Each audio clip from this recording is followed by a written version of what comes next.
दोस्तों, जैसा कि आप सभी को मालूम है, रमजान का महीना चल रहा है और आने वाली 14 तारीख को यानी कि 14 मार्च 2025 को रमजान शरीफ का दूसरा जुम्मा है। लेकिन इसके साथ ही 14 मार्च को हिंदुओं का एक बड़ा त्योहार होली भी है। बस इसी बात को देखते हुए उत्तर प्रदेश के मुख्यमंत्री योगी आदित्यनाथ का एक बहुत बड़ा बयान सामने आया है और साथ ही इस दिन को लेकर यानी कि जुम्मा और होली के दिन को लेकर उत्तर प्रदेश के मुख्यमंत्री योगी आदित्यनाथ ने अपने 3 खास नए नियम बनाए हैं, जिनके बारे में जानना हर मुसलमान के लिए बहुत जरूरी है।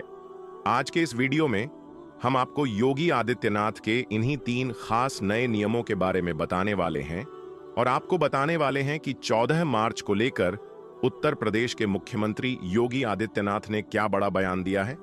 जानकर यकीनन आपके रोंगटे खड़े हो जाएंगे, इसलिए आज का यह वीडियो आप सभी के लिए बहुत खास है। आप इसको आखिर तक जरूर देखें और आप सबसे यह गुजारिश है कि आप इस वीडियो को लाइक करें या ना करें, मगर मेहरबानी करके इसे शेयर जरूर कर दें ताकि और भी लोगों के पास में यह वीडियो पहुंच जाए। तो चलिए दोस्तों, शुरू करते हैं। दोस्तों, जैसा कि आप सभी को मालूम होगा, 14 मार्च 2025 के दिन रमजान शरीफ का दूसरा जुम्मा है और इसी दिन हिंदुओं का एक बड़ा त्योहार होली भी है। यानी कि इस दिन मुसलमान जुम्मे की नमाज पढ़ने के लिए अपने घर से बाहर निकलेंगे और हिंदू होली मनाने के लिए अपने घर से बाहर निकलेंगे। और आपको मालूम है कि होली का त्योहार रंगों का त्योहार है।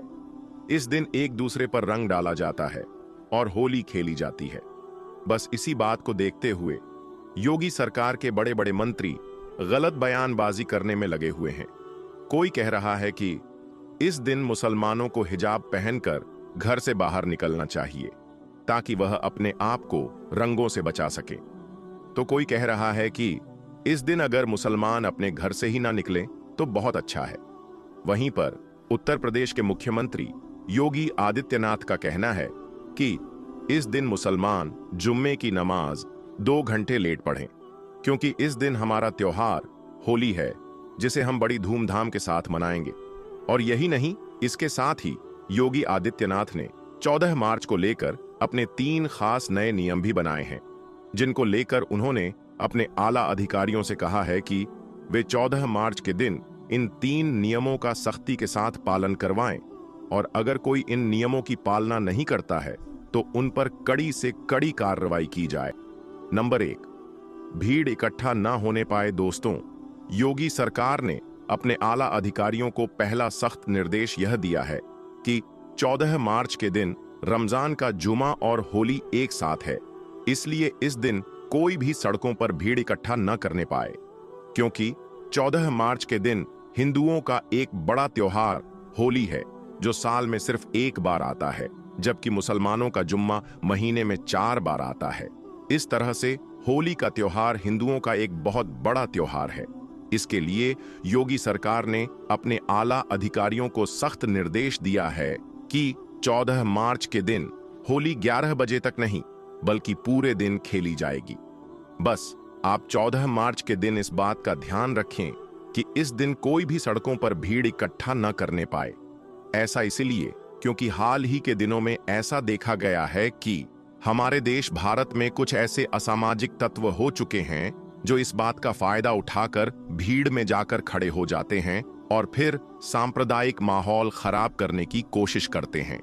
इसलिए योगी सरकार ने 14 मार्च को लेकर अपने आला अधिकारियों को सख्त निर्देश दिए हैं कि वे संवेदनशील इलाकों में मॉनिटरिंग करना शुरू कर दें और माहौल खराब करने वालों को किसी भी हाल में बख्शा ना जाए। यानी कि जो लोग माहौल खराब करने की कोशिश करते हैं उन पर कड़ी से कड़ी कार्रवाई की जाए। हम आपको बता दें कि योगी सरकार का यह फरमान सुनकर पुलिस अलर्ट हो चुकी है और जगह जगह पर निगरानी करनी शुरू कर दी है ताकि पूरे देश में होली का त्योहार और रमजान शरीफ का जुमा शांति और भाईचारे के साथ मनाया जाए। इसके लिए पुलिस अब से ही अलर्ट हो चुकी है और संवेदनशील व अति संवेदनशील इलाकों में मॉनिटरिंग करना शुरू कर चुकी है, क्योंकि इसके लिए योगी सरकार ने अपने आला अधिकारियों को सख्त निर्देश दिए हैं और कहा है कि वे 14 मार्च के दिन इस बात का सख्ती के साथ पालन करवाने की कोशिश करें। होली का एक ही दिन होता है। जैसे पूरे साल ईद का इंतजार किया जाता है, वैसे ही हिंदू पक्ष भी होली का पूरे साल इंतजार करता है। यह बहुत प्यार का त्योहार है, तो इसे शांति से निपटना चाहिए, और जो लोग इसमें उपद्रव पैदा करेंगे उनकी बख्शिश नहीं होगी। तो उस दिन आप पूरे दिन अपने घर में रहें, अपने बच्चों के साथ रहें, और अगर आप बाहर निकलना चाहते हैं तो आपका दिल इतना बड़ा होना चाहिए कि आप एक दूसरे को समझ सकें और भाईचारे का माहौल बनाए रखें। नंबर 2, ड्रोन कैमरों से नजर रखी जाए। दोस्तों, योगी सरकार ने अपने आला अधिकारियों को दूसरा सख्त निर्देश यह दिया है कि 14 मार्च के दिन पूरे प्रदेश में अगर कहीं पर भी कोई माहौल खराब होता है तो उसी जगह पर फौरन ही धारा 144 लगाते हुए वहां पर नियमों का सख्ती के साथ पालन करवाया जाए। और यही नहीं, फौरन ही ऐसी जगहों पर सादी वर्दी में पुरुष और महिला पुलिस को तैनात किया जाए और ड्रोन कैमरों से ऐसी जगहों की खास निगरानी रखी जाए। इसका मतलब यह है कि 14 मार्च को लेकर योगी सरकार ने अपने आला अधिकारियों को सख्त निर्देश दिया है कि इस दिन ड्रोन कैमरों से लोगों पर नजर रखी जाए और जगह जगह पर पुलिस को तैनात किया जाए, ताकि कहीं पर भी कोई सांप्रदायिक माहौल खराब ना हो सके। इसके साथ ही जगह जगह पर गाड़ियों और बाइकों की चेकिंग भी की जाएगी, और अगर कोई पुलिस की कार्रवाई में दखल अंदाजी करने की कोशिश करता है तो उस पर फौरन ही कड़ी से कड़ी कार्रवाई की जाएगी। इसके अलावा योगी सरकार ने अपने बयान में यह भी कहा है कि 14 मार्च के दिन कोई भी मुसलमान मस्जिद के बाहर यानी कि सड़क पर खड़े होकर नमाज ना पढ़े, यानी कि इस दिन सिर्फ मस्जिद के अंदर ही नमाज पढ़ी जाए। अगर पहली बार में लोग ज्यादा हो रहे हैं तो 2 बार में करके नमाज पढ़ी जाए, लेकिन मस्जिद के अंदर ही पढ़ी जाए। कोई भी मस्जिद के बाहर सड़क पर नमाज ना पढ़े। इसके लिए जितनी भी बड़ी बड़ी मस्जिदें हैं उनके आगे पुलिस की तैनाती रखी जाए, ताकि किसी भी तरह का कहीं पर कोई माहौल खराब ना होने पाए। इसके अलावा योगी सरकार ने मुस्लिम धर्मगुरुओं से भी इस बात की अपील की है कि वे अपने लोगों को इस बारे में समझाएं। हो सके तो जुम्मे की नमाज 2 घंटे लेट पढ़ाई जाए, ताकि होली का त्योहार खुशी के साथ में मनाया जा सके। अब यहाँ पर योगी सरकार को यह नहीं मालूम है कि जुम्मे की नमाज कोई दुनियावी प्रोग्राम नहीं है जो 2 घंटे लेट पढ़ाई जाए। इसका टाइम तो फिक्स है, ये तो अपने टाइम पर ही अदा होती है। नंबर 3, सोशल मीडिया पर निगरानी रखी जाए। दोस्तों, योगी सरकार ने 14 मार्च को लेकर अपने आला अधिकारियों के लिए तीसरा फरमान यह जारी किया है कि 14 मार्च के दिन सोशल मीडिया पर 24 घंटे निगरानी रखी जाए। कोई भी इस दिन सोशल मीडिया के जरिए से किसी भी तरह की कोई अफवाह ना फैला पाए, यानी कि कोई भी इस दिन सोशल मीडिया पर किसी भी तरह की कोई आपत्तिजनक पोस्ट ना करे। इस दिन अगर कोई भी सोशल मीडिया पर हिंदू मुसलमानों को लेकर गलत पोस्ट डालता है या अफवाह फैलाता है तो उस पर फौरन ही कड़ी से कड़ी कार्रवाई की जाए। और यही नहीं, इसके अलावा योगी सरकार ने अपने आला अधिकारियों को यह भी सख्त निर्देश दिया है कि जो लोग जुम्मा और होली को लेकर भड़काऊ बयानबाजी करते हैं या नफरत भरे भाषण देते हैं तो ऐसे शरारती तत्वों के साथ 0 टॉलरेंस की नीति अपनाई जाए, यानी कि ऐसे लोगों पर खास नजर रखी जाए और फिर उन पर कड़ी से कड़ी कार्रवाई की जाए। और साथ ही सोशल मीडिया पर 24 घंटे खास निगरानी रखी जाए, यानी कि इस दिन माहौल खराब करने की कोशिश करने वालों पर खास नजर रखी जाए और फिर ऐसे लोगों पर कड़ी से कड़ी कार्रवाई की जाए।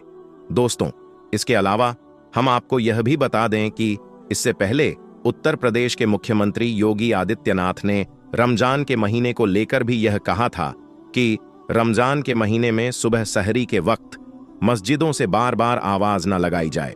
इसके लिए योगी आदित्यनाथ ने अपने आला अधिकारियों को सख्त निर्देश दिया था कि जितनी भी मस्जिदों के ऊपर लाउड स्पीकर लगे हुए हैं उन सब की आवाज को धीमा करवाया जाए, यानी कि रमजान के महीने में किसी भी मस्जिद से लाउड स्पीकर से जोर जोर से ना बोला जाए। खास तौर पर सुबह सहरी के वक्त बेवजह शोर शराबा न किया जाए। इसके अलावा उत्तर प्रदेश के मुख्यमंत्री योगी आदित्यनाथ ने मुस्लिम धर्मगुरुओं से अपने लोगों को समझाने की अपील भी की थी, जिसके बाद मौलाना रशीद फिरंगी ने मुसलमानों से अपील भी की कि वे सुबह सहरी के वक्त बेवजह शोर शराबा ना करें, ताकि आपके पड़ोसियों और मोहल्ले वालों को किसी भी तरह की कोई परेशानी ना हो। मतलब कि मौलाना रशीद फिरंगी ने मुसलमानों से अपील की कि वे सुबह सहरी के वक्त बार बार माइक में ऐलान ना करें। दोस्तों, याद रखिए, रमजान का महीना रहमतों और बरकतों वाला महीना है, इसलिए आप इस पाक महीने में अल्लाह ताला की खूब इबादत करें और नेक व अच्छे अच्छे काम करें। और आने वाली 14 तारीख को मस्जिदों में जाकर जुम्मे की नमाज अदा करें और अल्लाह से अमन और भाईचारे के लिए दुआ करें। लेकिन इसके साथ ही आप इस दिन कोई भी ऐसा वैसा काम ना करें जिसकी वजह से आपको या फिर आपकी कौम को किसी भी तरह की कोई मुसीबत का सामना करना पड़े या आपके सामने कोई परेशानी आ खड़ी हो। इसलिए आप इस दिन कोई भी गलत काम ना करें और ना ही किसी से कोई छेड़खानी करने की कोशिश करें। और साथ ही आप इन 3 नियमों का सख्ती के साथ पालन भी करें। अल्लाह ताला से दुआ है कि अल्लाह पाक हमारे देश भारत में अमन, चैन और भाईचारा कायम करें और हम सबको आपस में भाईचारे के साथ जिंदगी गुजारने की तौफीक अता करें और आने वाली 14 तारीख को हम सबको बुरे लोगों से महफूज रखें। आमीन। दोस्तों, अब हम आपको बताते हैं कि रोजा रखने से अल्लाह की इबादत होने के साथ साथ सेहत के लिहाज से भी बहुत ज्यादा फायदा होता है। रोजा रखने से जिस्म की सफाई होती है और बड़ी से बड़ी बीमारी भी ठीक हो जाती है, जैसे कि कब्ज, डायबिटीज, शुगर। और यही नहीं, रोजा वजन घटाने वालों के लिए भी बहुत फायदेमंद होता है। लेकिन यह सारे फायदे तभी मुमकिन हैं जब आप रमजान के महीने में अपने खाने पीने का अच्छी तरह से ध्यान रखेंगे। रोजा रखने का जिस्मानी फायदा हासिल करने के लिए आप सभी को यह मालूम होना बहुत जरूरी है कि रमजान के महीने में शहरी और इफ्तारी के वक्त क्या खाएं और क्या न खाएं। कई बार आपने देखा भी होगा कि कुछ लोगों की रमजान के महीने में अचानक तबीयत बिगड़ जाती है और वह बीमार हो जाते हैं। दरअसल उनके साथ यह रोजा रखने की वजह से नहीं होता, बल्कि वह शहरी और इफ्तारी में अपने खाने पीने का ध्यान नहीं रखते। इस वजह से रमजान के महीने में बीमार हो जाते हैं। इसीलिए आज की इस वीडियो में हम आपको ऐसी चीजों के बारे में बताने वाले हैं जिन्हें भूलकर भी रमजान के महीने में नहीं खाना चाहिए। साथ ही हम आपको 5 ऐसी चीजों के बारे में भी बताएंगे जिन्हें रमजान के महीने में हर इंसान को खाना चाहिए, क्योंकि इन चीजों से जिस्म को बहुत ज्यादा फायदा पहुंचता है और इंसान पूरे दिन तरोताजा महसूस करता है। तो आज की यह वीडियो आप सभी के लिए बहुत ही ज्यादा खास है। आप इसे आखिर तक जरूर देखें और मेहरबानी करके शेयर भी कर दें, ताकि रमजान के महीने में यह वीडियो और भी लोगों के पास पहुंचे और उनके भी काम आ सके। तो चलिए दोस्तों, शुरू करते हैं। वह चीजें जिन्हें रमजान के महीने में शहरी और इफ्तारी के वक्त भूल कर भी नहीं खाना चाहिए। नंबर 1, तला और भुना हुआ खाना न खाएं। दोस्तों, कुछ लोगों की यह शिकायत रहती है कि रोजे की हालत में वह अपने आप को तरोताजा महसूस नहीं करते और दिन में उन्हें बहुत ज्यादा प्यास लगती है। ऐसे लोगों को चाहिए कि शहरी के वक्त ज्यादा तला हुआ और मसालेदार खाना बिल्कुल भी न खाएं, जैसे कि समोसे, पिज्जा, बर्गर। इसके साथ ही शहरी के वक्त मीठा खाना भी न खाएं, क्योंकि तला हुआ और मीठा खाना खाने से इंसान को बहुत ज्यादा प्यास लगती है और फिर जिस्म को बार बार पानी की जरूरत महसूस होती है। इसके बजाय शहरी के वक्त प्रोटीन, फाइबर और कार्बोहाइड्रेट से भरपूर डाइट लें, जैसे कि दूध, दही, ताजे फल, क्योंकि इन चीजों को पचाने में पानी की जरूरत नहीं होती। इस वजह से इंसान को बार बार प्यास महसूस नहीं होती। इसके अलावा रमजान के महीने में इस बात का ध्यान रखें कि इफ्तारी के वक्त भी समोसे और पकौड़े खाने से बचें, क्योंकि भूखे पेट इन चीजों को खाने से जिस्म को बहुत ज्यादा नुकसान पहुंचता है और रोज रोज खाने से इंसान बीमार भी हो सकता है। इसलिए इफ्तारी के वक्त भी पकौड़े और समोसे जैसी चीजों को बिल्कुल न खाएं। नंबर 2, चीनी वाला शरबत न पिएं। दोस्तों, बहुत सारे लोग रमजान के महीने में इफ्तारी के वक्त यह गलती करते हैं कि जैसे ही रोजा इफ्तार होता है, वैसे ही वह चीनी वाला शरबत गट गट पीना शुरू कर देते हैं और लगातार 3-4 गिलास पी लेते हैं। लेकिन फिर भी उनकी प्यास नहीं बुझती। इसका कारण यह है कि दिन भर खाली पेट रहने के बाद अगर कोई शख्स मीठा पानी पीता है, यह आपके जिस्म में पानी की कमी को पूरा नहीं होने देता, बल्कि चीनी की वजह से प्यास और ज्यादा बढ़ जाती है। ऐसे में फिर आप चाहे जितना भी पानी पी लें, लेकिन आपके जिस्म में पानी की कमी पूरी नहीं होगी, जो आपके शरीर के लिए बहुत ही ज्यादा नुकसानदायक होगा। और रोज रोज चीनी वाला शरबत पीने से गुर्दों को भी नुकसान पहुंचता है। इसीलिए चीनी को व्हाइट पॉइजन यानी कि सफेद जहर भी कहा जाता है, क्योंकि इसमें केमिकल की मात्रा बहुत ज्यादा मिली होती है। याद रखें, जब यह चीनी तैयार होती है तो शुरुआत में यह बिल्कुल काले रंग की होती है। इसको जब तैयार किया जाता है तो उस वक्त इसमें सफेद रंग का केमिकल डाला जाता है, जो इसके काले रंग को काटकर सफेद बना देता है। इसी वजह से रोज रोज चीनी खाने या पीने से हमारे जिस्म को बहुत ज्यादा नुकसान पहुंचता है। इसलिए बेहतर यही होगा कि आप इफ्तारी के वक्त चीनी वाला शरबत न पिएं, बल्कि आप हमारे प्यारे नबी सल्लल्लाहु ताला अलैहि वसल्लम की सुन्नत पर अमल करते हुए खजूर के साथ इफ्तारी करें और फिर 1-2 गिलास सादा पानी पी लें। नंबर 3, कोल्ड ड्रिंक न पिएं। दोस्तों, याद रखें, अगर आप पूरे रमजान के महीने में तंदुरुस्त रहना चाहते हैं तो इफ्तार के वक्त कोल्ड ड्रिंक भूल कर भी न पिएं, जैसे कि पेप्सी, कोका कोला, मिरिंडा वगैरह, क्योंकि इनमें रसायन और गैस की मात्रा बहुत ज्यादा होती है और पूरे दिन का रोजा रखने की वजह से इंसान के शरीर में डिहाइड्रेशन यानी कि पानी की काफी कमी हो जाती है। ऐसे में अगर आप गैस वाली कोल्ड ड्रिंक पिएंगे तो यह आपके जिस्म को बहुत ज्यादा नुकसान पहुंचा सकती है। इसके अलावा खाली पेट कोल्ड ड्रिंक पीने से गुर्दों को भी बहुत ज्यादा नुकसान होता है, क्योंकि इफ्तारी के वक्त गुर्दों को पानी की जरूरत होती है।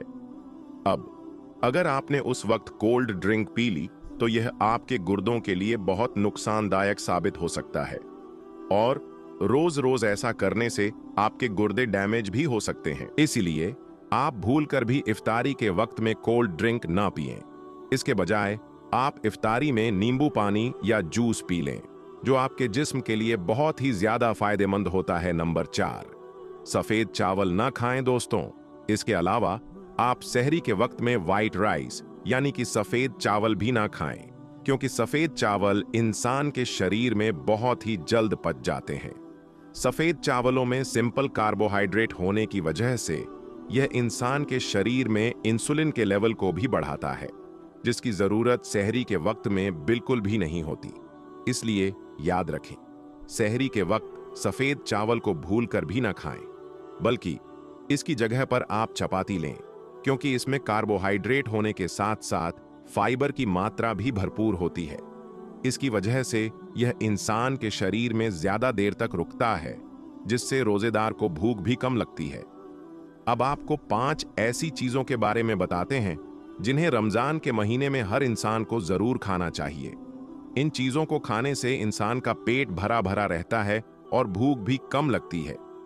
एक सेब ज्यादा वक्त तक पेट भरा रखने के लिए सेब एक बहुत ही अच्छी और बेहतरीन गिजा है, क्योंकि इसमें पानी और फाइबर भरपूर मात्रा में पाया जाता है। इसके अलावा सेब के छिलकों में पेक्टिन पाया जाता है, जो भूख को कम करने में मदद करता है। 2, जौ या ओटमील सहरी के वक्त में इसे खाने से पेट काफी देर तक भरा भरा महसूस होता है, क्योंकि इसमें कॉम्प्लेक्स कार्बोहाइड्रेट भरपूर मात्रा में पाया जाता है, जिसको पचाने में बहुत ज्यादा वक्त लगता है। यह इंसानी जिस्म में ऊर्जा के स्तर को बनाए रखता है। इसके अलावा जौ ब्लड शुगर और इंसुलिन के लेवल को भी मेंटेन रखता है, जिससे शरीर में फैट जमा नहीं होता। 3, खट्टे फल, सिट्रस फ्रूट्स। रमजान के महीने में खट्टे फल भी जरूर खाने चाहिए, जैसे कि संतरा, नींबू, अंगूर, अमरूद, पपीता। इन फलों में विटामिन और फाइबर भरपूर मात्रा में पाया जाता है, जो अमीनो एसिड को उत्तेजित करके फैट को खत्म करने का काम करता है। इन फलों में पानी की मात्रा बहुत ज्यादा होती है, जिससे पेट भरा भरा महसूस होता है। 4, हरी और पत्तेदार सब्जियां। हरी और पत्तेदार सब्जियों में कैलोरी की मात्रा बहुत कम होती है और यह शरीर में वसा के रूप में जमा भी नहीं होती। इसके अलावा इन हरी सब्जियों में विटामिन, मिनरल्स और फाइबर भरपूर मात्रा में पाया जाता है। जिससे यह देर तक पेट भरा रखने में मदद करती है। इसलिए रमजान में हरी सब्जियों का ज्यादा से ज्यादा इस्तेमाल करना चाहिए। 5. दही, छाछ, लस्सी और दूध। इनमें भरपूर मात्रा में कैल्शियम पाया जाता है, जो फैट सेल्स को ब्रेक करने में मदद करता है। इसके अलावा कैल्शियम की पर्याप्त मात्रा फैट के लिए जिम्मेदार हार्मोन के स्राव को भी रोकती है। इसलिए रमजान के महीने में दूध और दही का ज्यादा से ज्यादा इस्तेमाल करना चाहिए।